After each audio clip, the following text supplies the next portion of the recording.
What's going on, everybody? Welcome back to Blitz Fantasy Football. My name is Ryan Linkletter, and I am here with the Dean of Fantasy Football. Today, we are doing a rookie mock draft, going through post draft, finding out where we're going to be finding these rookie homes. Today, I am drafting from the 8 slot. Dean is drafting from the 2 slot. We are hopping right into this thing. Dean, I don't know about you, but I'm excited to work through this and ultimately try to figure out where rookies are going to fall. I know I got some late picks, trying to find some guys to fall into my lap.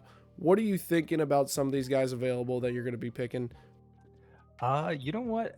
Listen, I know it's going to be running back heavy, and I'm excited for that. It's always great for fantasy to get that value back in here, but honestly, it's kind of just what falls to you.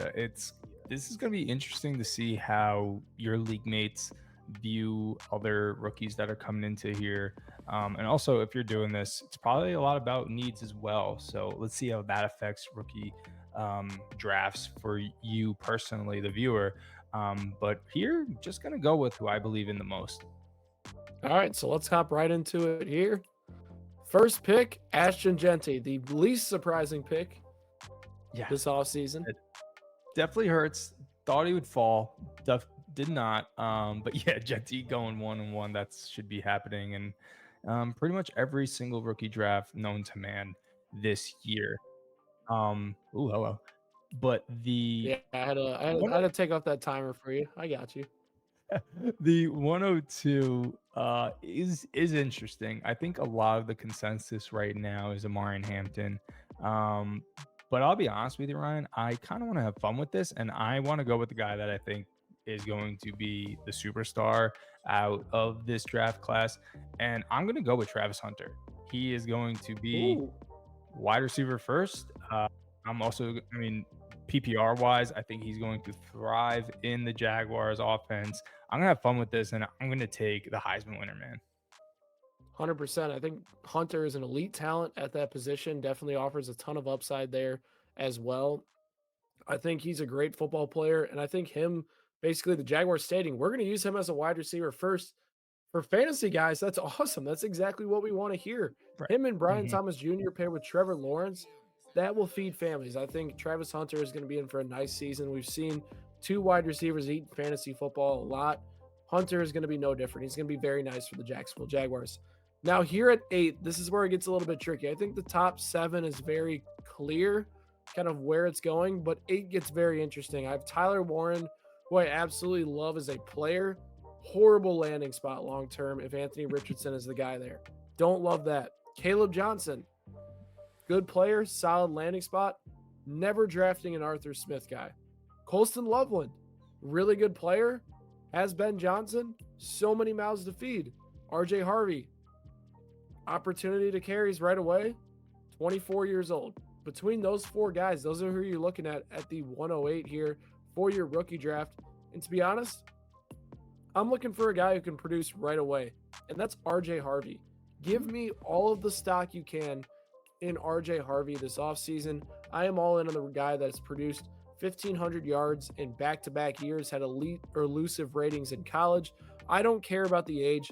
He has at least 4 years under his rookie contract with the Denver Broncos, and I am invested in him. And if he gives me 6 years of production, I'm very happy with that. And him being a clear starter in year one definitely has that good trajectory that I want with the team that if I'm picking in the 8 spot, I had a pretty good year last year. Yeah, absolutely. I mean, just go, Harvey point. Denver was the hot spot. You wanted one of these running backs to land there, and he's the lucky one that did. Yeah, tough to pick out of that group that you mentioned there. I think RJ Harvey's a great one. Even if you went Warren, I don't think I'd bat an eye really, but the solid pick. You get one of these top running backs in this class. Here at 202 is interesting. Um, I'm not super in love with this next tier of running backs. I went with wide receiver and Travis Hunter. But honestly, here, Ryan, I think I'm just gonna go with the number one overall pick. Like you said, guy who talks about gets opportunities. I'm gonna go with Cam Ward here. He is the best quarterback in this draft class. He's going to get the starting job week one, and I'm gonna get the guy that's gonna get the ball in his hands and take a chance on him. 100%. And now I'm sitting here. At the 208, every single player is gone that I would have selected here if they fell to me somehow. They did not. Jalen Noel, I don't know how I feel about him long term. With the opportunity that, Tank Dell comes back in the future. You already have Nico Collins, you have Jaden Higgins as well. Am I really going to buy into the fourth potential option long term on an offense? I don't know if I can necessarily do that. You have other running backs here: Dylan Sampson, Tootin, Neal, Blue, Gordon. I don't know how I feel about that. Receiving yards wise, like Jalen Royals is somehow projected as the most, but like knowing the Chiefs offense, he's going to have a fifth wide receiver role max this year. So ADP wise, I'm taking a look at the tight end position. I'm going to invest in a guy that is paired with Sean McVay because the offensive scheme is good. And I truly think they'll find a quarterback after the Stafford era, and he will step in as that tight end for the Los Angeles Rams long term on this team. Now, they do have Devonta Adams this year, but that's probably a 2 to 3 year thing. After that, outside of Puka Nakua, he is their number one option potentially in the passing game. If he develops under Tyler Higbee a little bit, he could be a solid tight end one for years to come for me. I'm so upset you took him. This is somebody I was looking at as the rankings that Sleeper has. I thought it'd be just like computer generated that he'd fall to me, and I'd be like, man, I'm gonna have some weird thing where I'm getting a cornerback, wide receiver, taking the first quarterback and the only one right now, and then I'd get tight end. But man, what a run on there!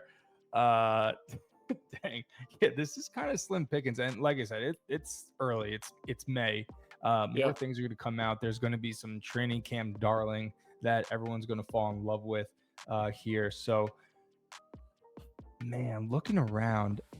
Oh, I think I just lost myself in this thing. Oh, no, I'm back. all My right, all bad. right, big time. All right, we're good. So, from looking around at what is available right now, I think my best bet here is going to be I'm going to go with Jaden Blue from That's a Dallas. great pick. That's a great Yeah, pick. they no longer have Rigo Dowdle. They brought in Javonte Williams, who everyone prayed that he was going to be the next dynasty guy. This is just pretty much a pick where I think he's going to get playing time. He's going to get playing time sooner rather than later. Yep. And in a Dallas offense that loves to run the ball, still led by Dak Prescott, you got CeeDee Lamb. This is a team that's always going to be in win now mode. I could see Blue being their running back maybe second half of the year, maybe even earlier. So that's why I'm just going to go with that value pick there. I think it's a great pick. I think Blue has a clear opportunity for carries Mhm. in his first year, and getting him in the third seems like an absolute steal for you. So that's a great pick. I love where you are off to right now. At this point, I'm even avoiding Jalen Royals, the Chief, right now in this slot. I'm going with the Tennessee Titan, Alec Manor here. I think he has a clear chance to be the second wide receiver in this offense. Outside of Calvin Ridley, this team has no consistent production. You look at the wide receivers here: Van Jefferson and Tyler Lockett, some veterans, right? There's no youth in this wide receiver room. If he can learn and develop, he's only 21 years old, had incredibly good production at Stanford. He was one of our top 50 free agents, even, and he fell into Tennessee's lap. I think he's a high upside option, and I really like him falling into my lap here at this point. We do see Shadur Sanders go right there at 310. Wow. Well, congrats to Shador Sanders going earlier than the fifth. He did it. I'm so proud of him. Sorry, That's that's messed cold. up. That's cold. That's on me. That's on me. That's me. I'm so sorry.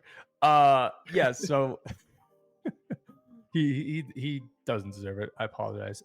So for me here, like I said, we're kind of getting with guys that we think might get opportunities, that are going to see the field sooner rather than later. For me, I'm actually gonna go with the Lions draft pick and Isaac Tisala. They trade up Yeah. for him. I'm probably saying it wrong. They drafted him 70th overall. I always feel like, when a team has their guy, they make moves to go get him. We know that they have James Williams and Amon-Ra St. Brown and Sam Laporta, but to me, this is still a high-powered offense. I'm going to take stock in guys that are on these kind of teams. And then really after those two that I mentioned, on the wide receiver part, this is a guy that might see the field this year and definitely down the stretch when they're fighting for that division or even the one seed. So I'm going to just take a chance on him here. Yeah, I think he's a high upside option. I mean, if a team has their guy, they're going to try to go after him and see what they can get there for Mhm. sure. We're definitely seeing a heavy run on quarterbacks and tight ends in between our Yeah. picks there. That leaves me for DJ Giddens. DJ Giddens falling into my lap at this point feels like a nice steal. The number two back behind Jonathan Taylor provides a little bit of juice in terms of an athlete. I think he was one of the more underrated prospects in this draft. Obviously, behind Jonathan Taylor, it's not ideal by any means, and having Anthony Richardson, who doesn't check the ball down, is great. But we're thinking of this as more of a long-term investment here with Giddens. He has the talent. I think if he's given the opportunity consistently, he can actually be a starter in this league. We will see. We see Tyler Shuck go there at 4.9. I think he's a value in the fourth as well. Yeah, absolutely. We're getting to real Hail Mary kind of territory here, Ryan. Yes, we are. And I'm going to bring up a guy that I brought up in one of our previous videos. I'm going to go running back here, and I'm going to go with Kyle Monangai from Yes. Rutgers, now drafted by the Chicago Bears. We said that a lot of people expected the Bears, one, to trade up for Genti or at least take a running back early, especially with this draft class, right? They didn't. They waited and they waited for Monangai and put him in the field. The Ben Johnson offense is interesting, and I think he's going to try to replicate what they did in Detroit. So, what does that make Monangai? That makes Monangai kind of the David Montgomery. And, ladies and gentlemen, David Montgomery, pretty good. Okay. So Pretty I'm just good. going to take the chance there. They still have DeAndre Swift, who's older, more pass catcher. So there's an opportunity for Monangai to get some either goal line touches or first down type of touches. So just kind of a Hail Mary here, Ryan. Yeah, I'm going with a Hail Mary option as well. I got two of those guys, Brashard Smith here and Jarquez Hunter, both really good players in college, both behind running backs right now in their current situations. I'm going to ride with the guys, the long term development option on third down for the Chiefs here, a converted receiver who can develop in pass row and potentially be that third down option as Patrick Mahomes ages and probably checks down more to the running back position. I like the upside with him. He's a fast player.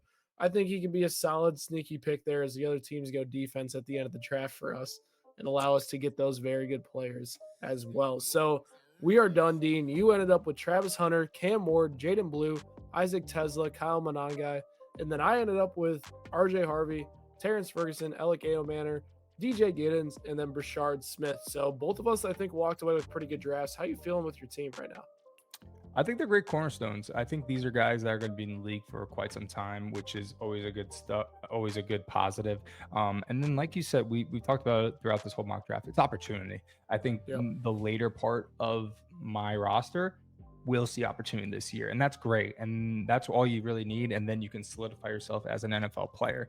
But to get the number one overall pick, look at the number one and the number two overall pick in this year's draft. I nailed it. That's a Nailed great way to walk out of a dynasty I draft. nailed it. There you go. So yeah, feel good. Feel good.